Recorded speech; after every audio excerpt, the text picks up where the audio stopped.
네, 자 이슈앤피플에서 사건을 좀 더 깊이 파헤쳐 보고요. 이 사건이 우리 사회에 갖는 의미 또 여러 가지 생각까지 잘 정리하는 시간 사건앤피플로 이름을 좀 바꿔봤습니다. 자 사건앤피플 항상 이분을 따라가다 보면 이 사건의 여러 내막과 생각할 거리들까지 알아낼 수 있습니다. 프로파일러 배상원 교수 스튜디오에 모셨습니다. 교수님 안녕하십니까? 안녕하세요. 교수님 실례지만 군대를 갔다 오셨나요? 갔다 왔겠죠. 예. 왜 이런 말씀을 드리냐면 저도 군복무를 했는데 사격 훈련을 1년에 4번 정도를 합니다. 예. 탄피가 하나 없어져도 난리가 나거든요. 그렇죠. 집이 아니라 내무반으로 돌아갈 수가 없습니다. 찾을 때까지. 자, 그런데 용산으로 대통령실이 이전을 했는데 이 용산을 경비하는 게 바로 청와대를 경비했던 101 경비단이 그대로 같이 옮겨가서 경비를 하고 있는데 실탄 6발이 사라졌는데 아직도 못 찾고 있다. 이게 다른 것도 아니고 대통령 또 미국 대통령도 얼마 전에 왔다 갔고 굉장히 최고의 안보를 자랑해야 되는 곳인데 없어졌습니다. 왜 없어졌는지 이게 뭐 어떻게 된 건지 지금 좀 궁금하기도 해요. 일단은 101 경비단이라는 것을 좀 알아야 되고 네네네. 청와대를 기준으로 가장 바깥은 202, 건물 안쪽은 101, 네. 그 이동은 22, 네. 그 안쪽은 경호관. 네. 네 단계를 보시면 되고 더 깊은 거는 뭐 보안상이니까 네네. 거기까지만 하시면은 건물 내부에 안내하고 여기 그 안에서의 건물 내부에서의 경비 이런 걸 하는 부대입니다. 경찰관으로 이루어져 있습니다. 경찰관. 현직 네. 경찰관이고요. 네. 이들은 이제 1년에 2번 혹은 1번씩 채용을 해서 네. 경찰학교에서 훈련을 정규 경찰이랑 똑같이 받고요. 네. 일정 정도 근무 이후에는 경찰로 복귀하는 것으로 합니다. 그러니까 네. 경찰이기도 하면서 경호 부대이기도 한 독특한 이중 구조를 가지고 있는 집단이라고 볼 수 있습니다. 예, 모르시는 분들은 과거로 치면 청와대, 지금으로 치면 대통령실, 그 전부 다 경호관들이 그냥 서는 게 아니야라고 하는데 아니군요. 아까 4단계 말씀드렸죠. 예. 그 정도고요. 왜 101이 중요했냐면요. 네. 그분들이 가지고 있는데 총기가 있고, 네. 그런데 이제 이분들은 외곽이 아니라 안쪽이기 때문에 그렇죠. 총기의 수준이 좀 애매합니다. 왜냐하면 외곽은 전투부대이지만은 네. 건물 내부는 권총이라든가 이제 근접 형태의 무기일 수밖에 없는 네. 거고, 근데 이 무기 자체가 38이고 네. 지금 이 문제가 된 것이 26일 날 여기서 저 근무하던 분이 이 앞쪽 탄띠 2개, 6발, 그리고 네. 뒤쪽 탄띠가 K2 탄띠 2개. 그러니까 이게 보통 50발 안쪽으로 네. 기본 지금 품목인데 네네. 뭐 총기를 소지하는지 안 소지하는지는 왜냐하면 그거는 항상 소지하지는 않는 겁니다. 왜냐하면 그 근무할 때 했는데 그렇죠. 탄알만은 항상 소지하는 상태입니다. 네. 이게 왜 그러냐면 그래서 이분이 왜 이제 문제는 이동하는 과정에서 네. 항상 붙어 있다고 생각하는 과정에서 아마 왼쪽 오른쪽 쪽의 한쪽에 6발을 통째로 이게 떨어져 나간 것 같습니다. 이게 이제 그 건물 내부에서 여러 가지 안내라든가 이동 이런 상황에서 상당히 복잡한 상황에서 잊어버렸을 가능성이 높기 때문에 제가 설명을 좀 길게 해드린 겁니다. 예, 자 대충 여러분들 이해되실지 모르겠지만 청와대 외곽을 크게 지키는 뭐 군에서도 담당하고 있고 또 경찰에서 담당하고 있는 부대가 있고 101은 청와대 건물에 근접해서 안쪽, 예. 건물 내부에서 지키시는 분. 예전에 과거 청와대 가면 그 흰색 옷 입고 계신 그분들 예. 예, 101입니다. 101 경비란입니다. 이게 사실은 지금 이 사건하고 연관되는지는 모르겠습니다만 최근에 대통령실 용산으로 좀 급하게 이전하면서 식초방 이런 기사가 네. 떠올랐습니다. 이 경비단 분들이 쉴 곳도 제대로 개비를 하는 곳도 없어서 우왕좌왕 막 짐들을 펼쳐놓고 쉰다 이런 말도 나왔는데 이런 상황들도 좀 연관이 있을까요? 예, 연관이 있을 수 있습니다. 왜냐하면 101은 4개 제대가 있다고 하고요. 네. 근데 그 인원이 일반 청와대 기준으로 만들어진 겁니다. 네. 청와대 기준의 인원이죠. 근데 그게 용산 대통령실로 가면서 좁죠. 네. 그리고 건물 내 연계성도 떨어지죠. 네네. 그렇기 때문에 지금은 또 이 청와대에 있을 때는 각의 동적인 연결성으로 이제 업무 구조가 돼 있었는데 네. 지금 복잡하고 그렇죠. 노출된 공간, 노출된 공간, 휴식 공간, 근무 공간 이런 것들이 헷갈리게 되니까 네. 사람들끼리 충돌할 수가 있습니다. 그런 네. 과정에서 실탄이 분실됐을 가능성이 제일 높죠. 예. 그러니까 청와대 같은 경우는 정해진 동선이 있고 거기서 근무를 하기 때문에 어디서 빠졌는지 금방 알 겁니다. 근데 이 용사는 처음 근무해 보고 그러니까 어디서 빠뜨렸는지를 모르는 거죠. 아니 걱정되는 게 있어요, 교수님. 그러면 지금 이 문제도 일단 해결을 해야 되겠지만 이런 식의 꼭 실탄이 아니더라도 이런 식의 이 용산 대통령실이 갖고 있는 단점 때문에 생기는 크고 작은 사건들이 재발할 수 있다 이렇게까지 그렇죠. 볼 수 있나요? 일종의 과도기가 필요한 부분인 거죠. 물론 이제 여기에 대한 논란은 좀 다릅니다. 왜냐하면 이건 아주 근본적으로 굳이 경찰이 대통령실을 경호해야 되는가라는 근본적인 문제가 있습니다. 그러니까 분단 국가이기 때문에 부대 단위가 대통령을 경호하는 건 당연하다고 볼 수도 있지만은 네네. 꼭 그 상태에서 그러니까 별도의 경호관이라는 게 있고 네.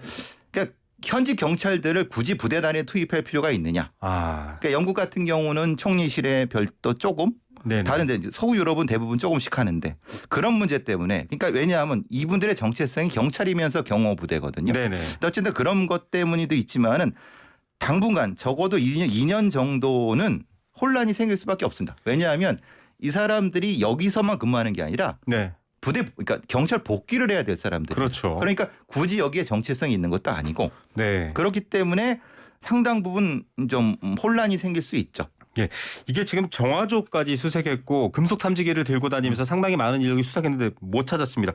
찾기가 어려울까요? 어차피 아무리 복잡해도 경로 안에 있을 텐데. 그러니까 이건 인적 요소가 저기 개입돼 있다고 보는 게 맞죠. 수사를 해야 되나요? 예, 수사를 해야 되겠죠. 왜냐하면 어차피 떨어지는 물건이 어디로 날개가 있는 것도 아니면 그러니까요. 당연히 탄띠가 있는 상태에서 아마 어디 굴러가나 이거 있다고 하면 찾을 수 있는데 문제는 그걸 주워 갖고 누군가가 외부 반출을 했겠죠. 네. 그럼 거기서 이제 문제가 됐겠지.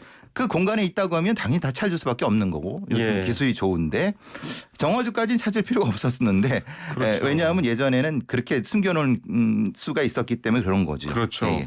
뭐 군부대에서도 가끔 실탄 분실 사고, 총기 분실 사고가 있는데 나쁜 의도로 가지고 어딘가에 안 찾으리라 생각되는 것을 숨겼을 수 있기 때문에 정화도를 뒤졌을 수는 있으나. 그렇죠.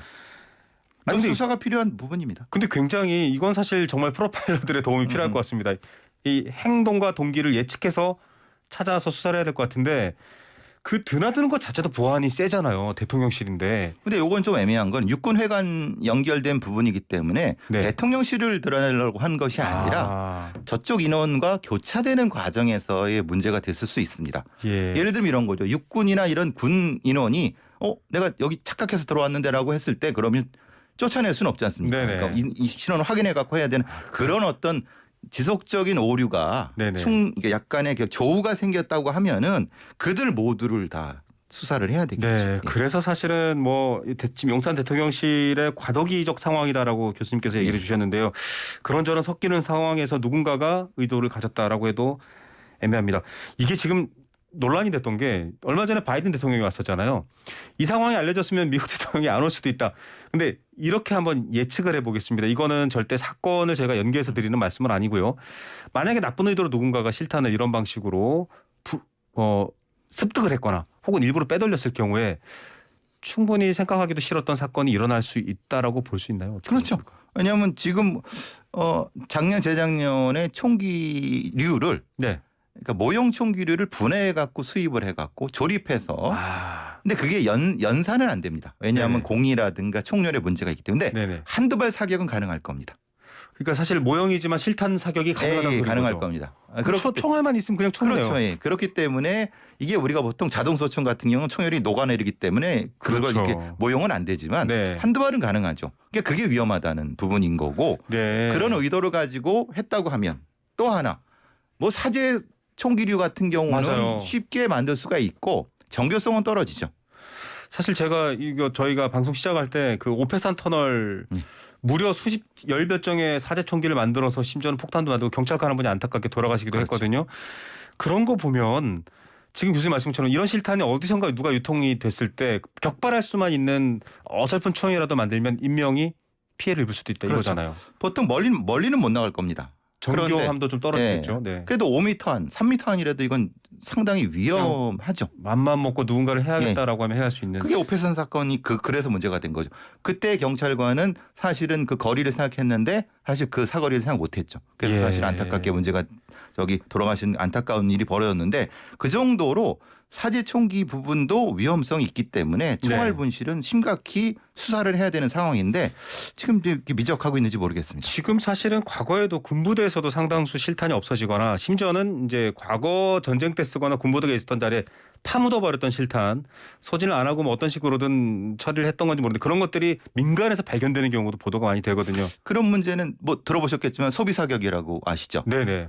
다 써야 되죠. 소진해야 되는 거죠. 그러니까 총을 안 쏘는 훈련을 안 하는 겁니다. 왜 안 하느냐? 사고 날까 봐. 네. 예전입니다. 지금 얘기가 아니고. 그죠? 저도 예 사실은 근데 이제 왜냐하면 사고 날까 봐 사격장에 안 네. 데려가는 겁니다. 이거 네. 사용만 시키는 겁니다. 네. 그럼 나머지 실탄을 분명히 썼다고 해야 되니까 네. 그러면 제일 밑에 있는 사람한테 다 이제 쏘게 했는데 문제는 총줄이 녹아내려가 그것도 이게 문제가 되는 사건이 있으니까 맞습니다. 아예 묻어라. 예. 이거 지금 얘기 아닙니다. 절대 네. 오해하지 마시고 그런 상태에서 부대가 이전을 했어요. 네. 그러니까 파보니까 밭을 갈다 보니까 총알이 나오고. 탄이 나오네 이런 일들이 생기는 맞습니다. 거죠. 사실 제가 근무하던 데는 땅을 파면 전투기도 나온다 이런 말이. 자, 그런 부대가 있습니까? 그런데 이제 걱정되는 게 있습니다. 교수님 아까 오페산 터널 얘기를 했지만 특히나 미국이나 해외에는 실제 총기를 구매해서 그 외로운 늑대 자생적으로 테러리즘을 저지르거나 혹은 이 오페산도 이분이 약간 좀 오락가락하지만 내가 뭐 누굴 뭐 해치겠어라고 공연히 얘기를 했습니다. 지금 총알도 이렇게 대통령실에서 잃어버리는 걸 못 찾고 있는 상황이고 사제총기도 유튜브 같은 데 보면은 절대 그래서는 안 되겠지만 그런 것들이 공개가 되고 우리나라도 외로운 늑대같이 누군가 도심에서 불특정 다수를 상대로 벌일 수 있는 위험이 있다 없다 어떻게 평가하십니까? 총기류까지는 정교화해서 거기까지는 접근 못하는데 네. 폭발류 같은 형태 급주어 폭발물이라고 하죠 보통. 네네네. 그런 류는 충분히 가능하고요.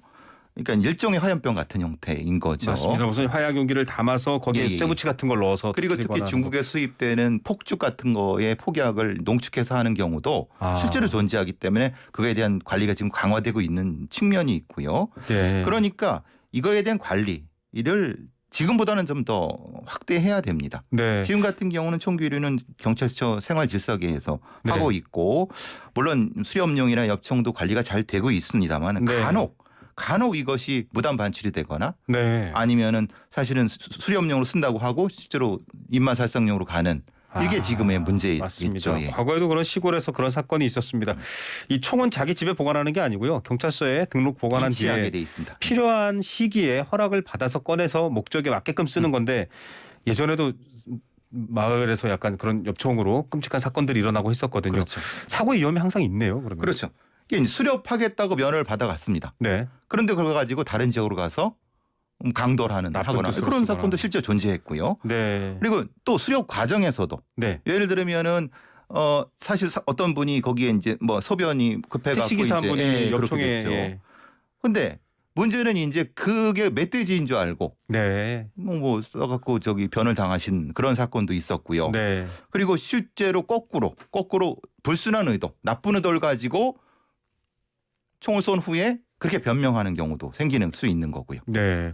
이 예전에 사실은 지금 우리나라도 많지는 않습니다만 뭐 고물상을 하시던 분이 사제 총기를 만들어서 스스로를 해친 경우도 있었고 이런 사건들이 좀 걱정되는 건 모방을 하거나 이렇게 또 실탄이 분실되거나 하는 사례가 좀 흐지부지 처리될 경우에는 뭔가 그걸 구하려는 시도가 생기거나 이럴까 봐 걱정됩니다. 사건이라는 게 늘 연결이 되니까요.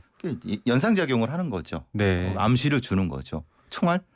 총알에 뭐 여기 뭐 관에다 놓고 뭐 쏘면 되지 않나 이런 식의 범죄 의도, 욕구를 이제 올리는 네. 고문시키는 이것 때문에 이런 보도라든가 보도를 했다 하더라도 예방책 그다음에 사후 처리 이런 것들이 굉장히 중요한 부분입니다. 맞습니다. 언론도 무분별하게 이 모방이라든지 자극할 수 있는 사람들을 얘기하면 안 되고요. 그 대표적인 예가 이제 보스턴 마라톤 대회 폭발 사고 같은 경우도 주변에서 흔히 구할 수 있는 물건으로 만들었지만 굉장히 많은 인명이 급조 폭발물이죠. 그렇죠. 뭐 압력솥에다가 네. 못 같은 걸 넣어서 맞습니다. 그런 경우를 미리 사실은 탐지할 수가 어려워요. 이번에 미국 총기 난사 사건도 그렇고요.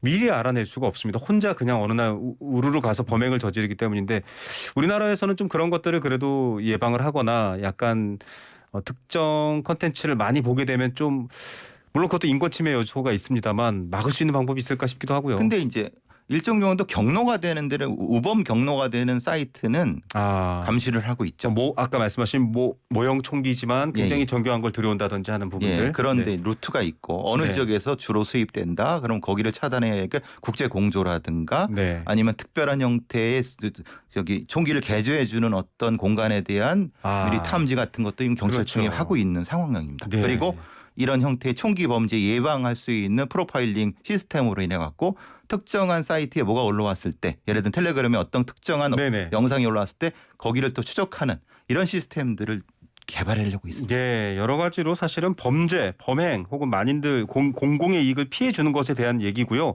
무분별하게 개인을 들여다보고 이런 것들은 절대 아니고 그렇게 할 수는 없다라는 거 많은 분들이 알고 계실 것 같습니다. 자, 그럼 이제 심지어 대통령 경비를 맡고 있는 101 경비단에서 잃어버린 실탄 이거 이제 어떻게 찾아야 됩니까? 어떻게든 찾아야죠. 이건 수사를 통해 지금은 네. 수사 얘기가 안 나오는 게 제가 좀 의아해하는데요. 그러니까요. 네. 수사를 해야 됩니다. 관련된 사람들을 다 소환해서 네. 거기 그게 육군에 관련된 사람이건 아니면 경찰 관련된 사람이건 네네. 대통령실 관련된 사람이건 찾아내야죠.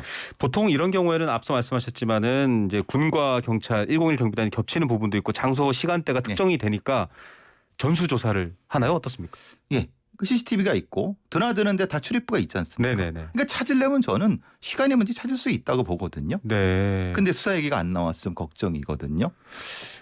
왜 찾을 수 있는지 안 글쎄 찾는지 말입니다. 불안한 감만 커지고 있습니다. 그냥 공간만 찾고 있잖아요. 이건 사람을 찾아야 되는데. 아, 그렇지 않습니까? 그런 보도가 안 나왔는데 오늘 저희가 그런 보도를 내겠습니다. 자, 대통령실 잃어버린 실탄 6팔 공간을 뒤질 게 아니라 사람을 뒤져야 된다라는 얘기를 알아낼 것 같습니다.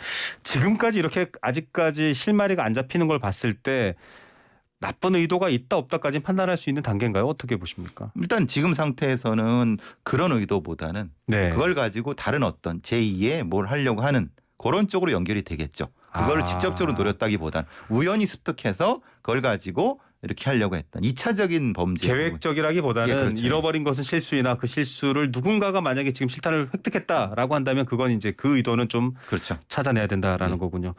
알겠습니다. 어쨌든 뭐 국민들이 걱정할 만한 부분들도 해소가 돼야 될 것 같고요. 오늘 연결해서 얘기 들었던 사제 폭발물, 사제 총기로 이거는 엄격하게 처벌받고 있죠. 그렇죠. 지금. 예, 예. 네, 그 오페산 터널의 범인도 무기징역을 예, 선고받았습니다. 절대로 흉내를 내거나 관심을 갖지도 마시고요. 본인한테도 위험합니다. 안 하셨으면 좋겠다라는 생각 다시 한번 드리겠고요.